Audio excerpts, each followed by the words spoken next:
ओम उमा महेश्वराय नमः। आप सभी का हमारे YouTube चैनल पर हार्दिक स्वागत है। आज सुने शिव महापुराण में आगे की कथा। आज की कथा में आप जानेंगे अश्वत्थामा का शिव अवतार, पांडवों को शिव पूजन के लिए व्यास जी का उपदेश। तो प्रेम से बोले शंकर भगवान की जय हो। आइए कथा को शुरू करते हैं। नंदीश्वर बोले, हे सर्वज्ञ सनत कुमार जी, देव गुरु बृहस्पति के पुत्र मुनि भरद्वाज हुए और उनके पुत्र के रूप में द्रोण का जन्म हुआ। द्रोण बचपन से महान धनुर्धारी, महातेजस्वी और सब अस्त्र शस्त्रों के ज्ञाता थे। यही नहीं, धनुर्वेद और सभी वेदों के महाज्ञाता थे। अपने इन्हीं गुणों के कारण आप कौरवों और पांडवों के आचार्य बने और द्रोणाचार्य इस नाम से प्रसिद्ध हुए। इन्हीं द्रोणाचार्य ने अपने मन में पुत्र प्राप्ति की कामना लेकर भगवान शिव की आराधना की और अपनी घोर तपस्या से त्रिलोकीनाथ भगवान शिव को प्रसन्न कर लिया। शिव ने उन्हें साक्षात दर्शन दिए।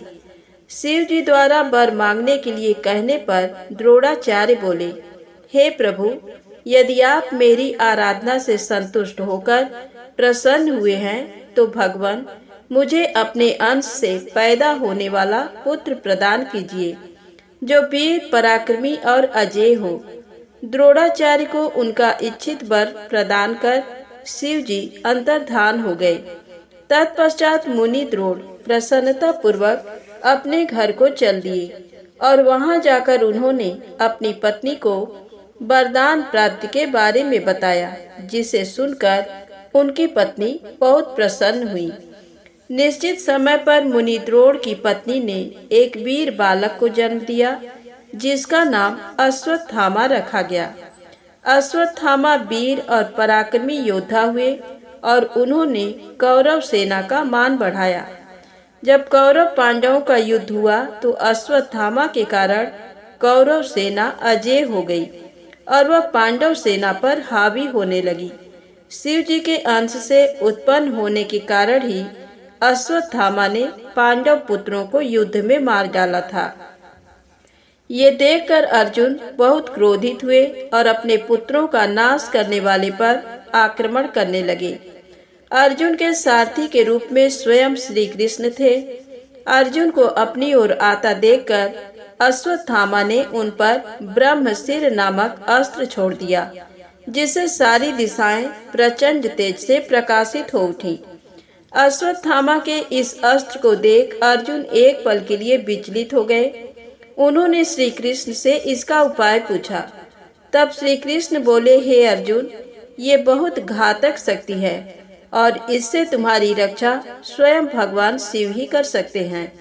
तुम उन्हीं का स्मरण करके इस अस्त्र का नाश करो। तब अर्जुन ने हाथ जोड़कर भगवान शिव की मन से बहुत आराधना और स्तुति की। तत्पश्चात उन्होंने जल को छूकर शैवास्त्र छोड़ा। इसके प्रभाव से अश्वत्थामा द्वारा चलाया गया ब्रह्मशिर अस्त्र शांत हो गया। फिर भगवान श्री कृष्ण ने अर्जुन सहित सब पांडवों को अश्वत्थामा से आशीर्वाद लेने के लिए कहा। श्री कृष्ण की आज्ञा मानते हुए सभी पांडवों ने अश्वत्थामा को प्रणाम किया। तब प्रसन्न होकर अश्वत्थामा ने पांडवों को अनेकों वर प्रदान किए और फिर अपने कर्तव्य को निभाते हुए कौरव सेना से मिलकर पुनः पांडवों से युद्ध करने लगे। इस प्रकार भगवान शिव ने परम भक्त द्रोण के घर पुत्र के रूप में जन्म लेकर अनेक लीलाएं रची।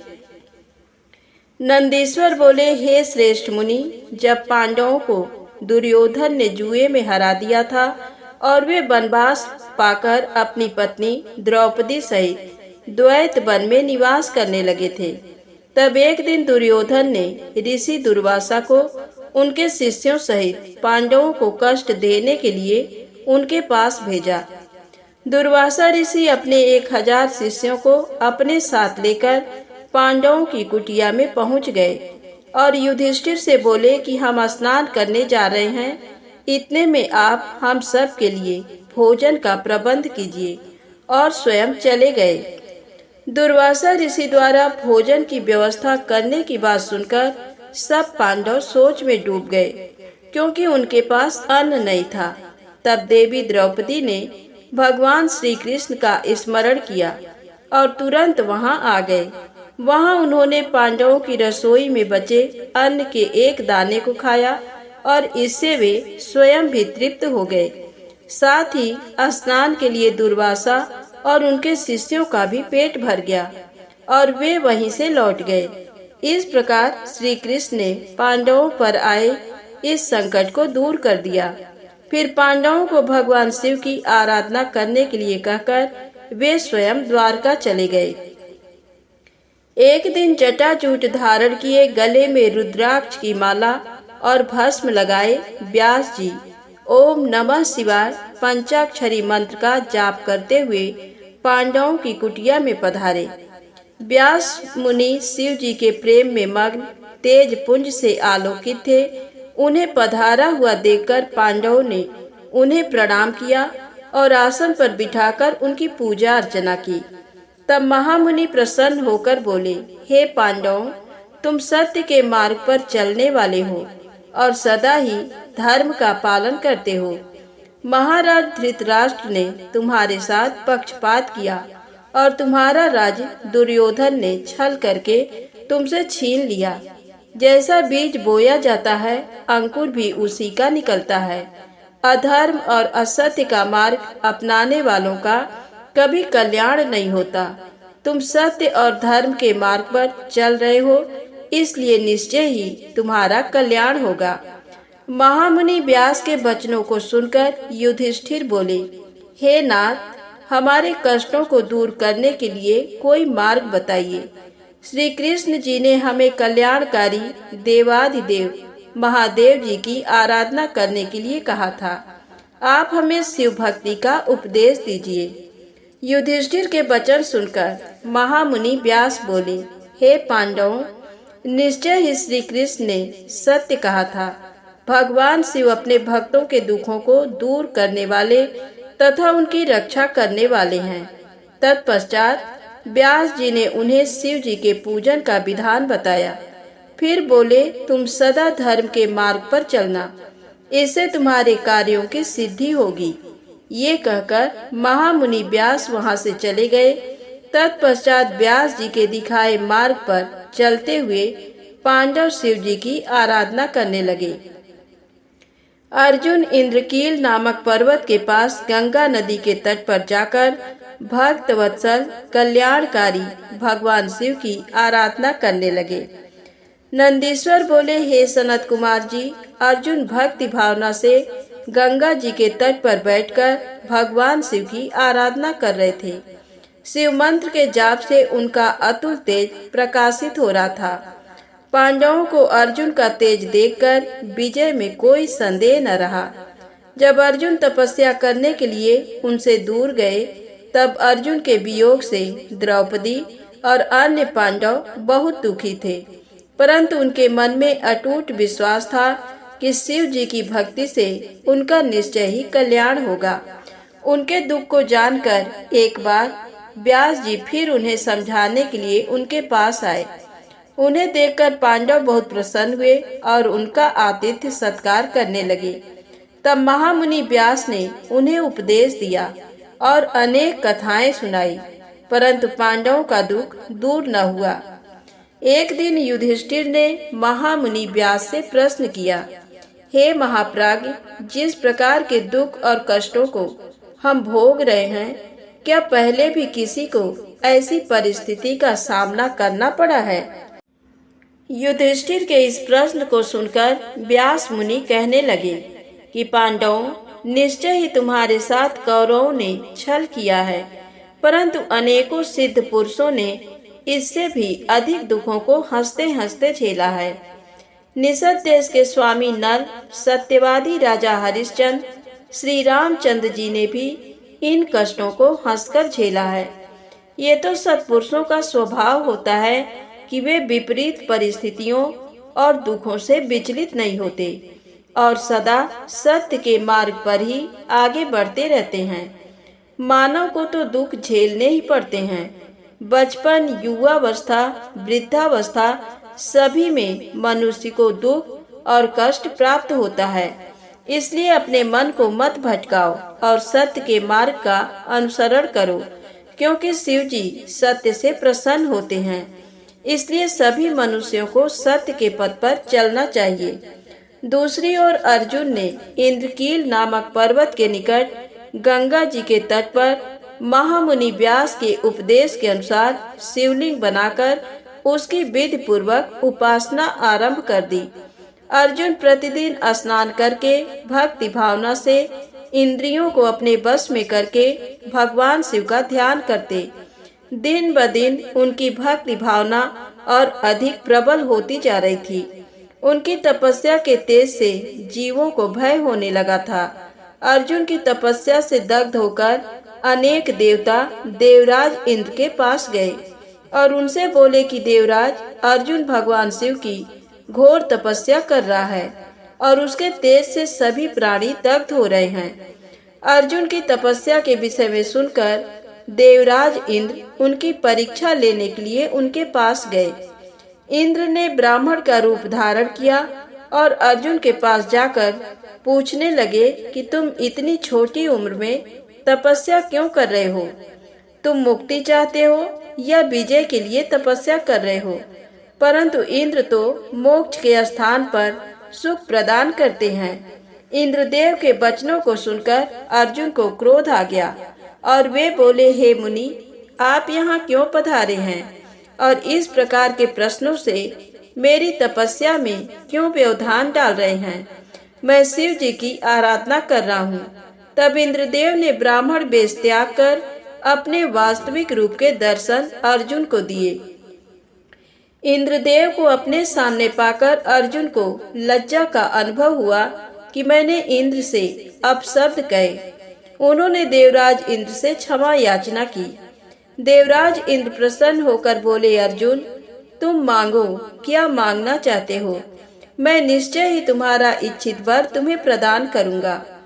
देवराज इंद्र के वचन सुनकर अर्जुन बोले, हे देवेंद्र, यदि आप मुझ पर प्रसन्न हैं तो मुझे शत्रुओं पर विजय का वरदान प्रदान कीजिए।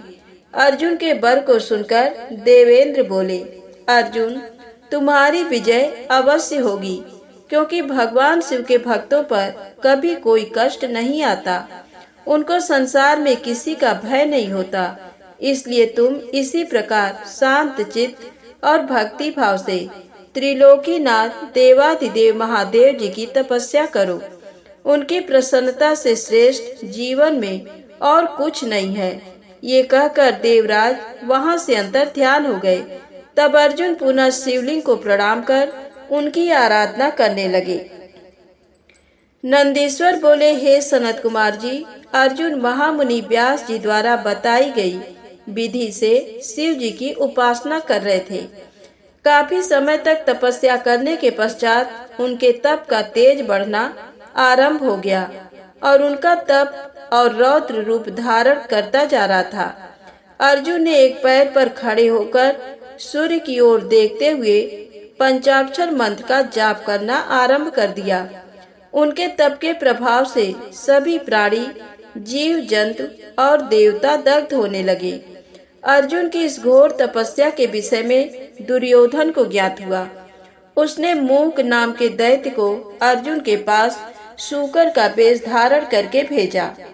वह दुष्ट राक्षस अनेक प्रकार की ध्वनि निकालता और वृक्षों को उखाड़ता हुआ अर्जुन के तप के स्थान के निकट पहुंचने लगा। तब अर्जुन का मन एकाएक व्याकुल हो उठा और उन्होंने पलटकर उस कपटी राक्षस को देखा और मन में विचार किया कि जिसे देखकर मन व्याकुल हो वह अवश्य ही हमारा शत्रु होता है। ये विचार मन में आते ही अर्जुन को दुर्योधन का छल कपट याद आ गया। अर्जुन ने वहीं बैठे बैठे उस पर बाण चला दिया। उसी समय स्वयं भक्त वत्सल भगवान शिव भी अपने भक्त अर्जुन पर आए संकट को देखकर उनकी रक्षा व परीक्षा हेतु तुरंत वहां आ गए और उन्होंने भी उस बहुरूपीय राक्षस पर अपना बाण चला दिया। उस समय देवाधिदेव महादेव जी ने भील का वेश धारण कर रखा था उनके शरीर में श्वेत धारियां थी और वह कच्छ बांधे हुए थे। उनके कमर पर तरकस और हाथ में धनुष बाण था और वे भी उसी सूकर का पीछा कर रहे थे। भील रूपी भगवान शिव और अर्जुन दोनों के बाणों ने एक साथ उस सूकर को अपना निशाना बनाया। शिव जी का बाण उस विशाल सूकर की पूंछ में और अर्जुन का बाण उसके मुख में लगा। उस भयंकर आघात को वह सह नहीं सका। पल भर में ही भयानक शब्द करता हुआ वह धरती पर गिर पड़ा और उसके प्राण पखेरु उड़ गए। उस समय सब देवता भगवान शिव की जय जयकार करने लगे।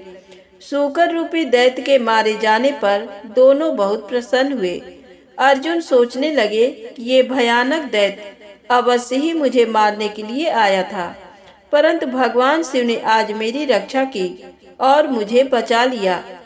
उन्होंने ही मुझे सद्बुद्धि देकर उसे मारने की प्रेरणा मेरे मन में जगाई। ऐसा विचार मन में आते ही अर्जुन ने भगवान शिव के चरणों में प्रणाम किया और पुनः भक्तिभाव से शिव स्तुति शुरू कर दी।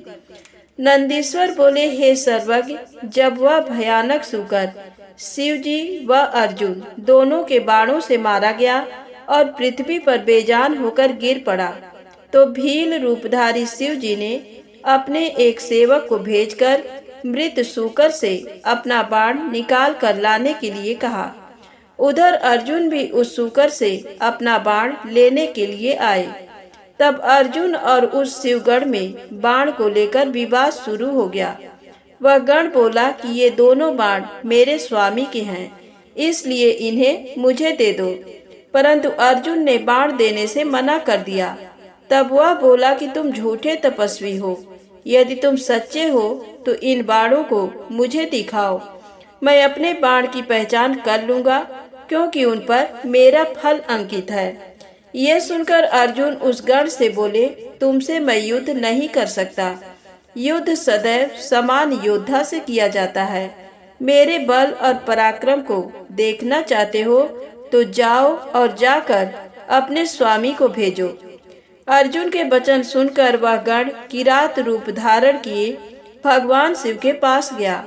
अर्जुन ने जो कुछ कहा था उसने अपने स्वामी को वह सब यथावत बता दिया।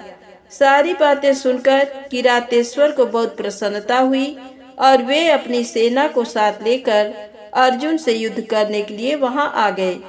युद्ध भूमि में पहुंचकर किरात रूपी भगवान शिव ने अपने दूत को पुनः अर्जुन के पास भेजा। शिव का वह दूत अर्जुन के पास गया और बोला, हे तपस्वी, जरा हमारी विशाल सेना को नजर उठाकर देखो। तुम क्यों एक बाण की खातिर अपने प्राणों की आहुति देना चाहते हो? अच्छा हो कि खुशी से वह बाण हमें दे दो और अपनी रक्षा करो। ये सुनकर अर्जुन को क्रोध आ गया। वे बोले कि तुम जाकर अपने स्वामी से कह दो कि मैं अपने कुल को कलंक नहीं लगा सकता। भले ही मेरे भाई दुखी हों, पर मैं युद्ध से डरकर पीछे नहीं हट सकता। क्या कभी शेर भी गीदड़ से डरा करते हैं? जाकर अपने स्वामी को बता दो कि क्षत्रिय युद्ध से डरते नहीं हैं, बल्कि अपने शत्रुओं को युद्ध में पछाड़कर आगे बढ़ते हैं। अर्जुन के ऐसे वचन सुनकर वह दूत अपने स्वामी किरातेश्वर भगवान शिव के पास वापस चला गया और उन्हें अर्जुन की कही सारी बातें बता दी। अपने गढ़ की बातों को सुनकर लीलाधारी शिव मन ही मन अर्जुन की भक्ति, निडरता और अपनी बात की अडिगता देखकर प्रसन्न हुए। फिर उन्होंने अपनी सेना सहित आगे बढ़ना शुरू कर दिया। आज की कथा यहीं समाप्त होती है। प्रेम से बोले शंकर भगवान की जय हो। यदि आपको कहानी अच्छी लगी हो तो प्लीज लाइक अवश्य करें, चैनल को सब्सक्राइब करें, शेयर करें। जय माता दी, जय भोलेनाथ।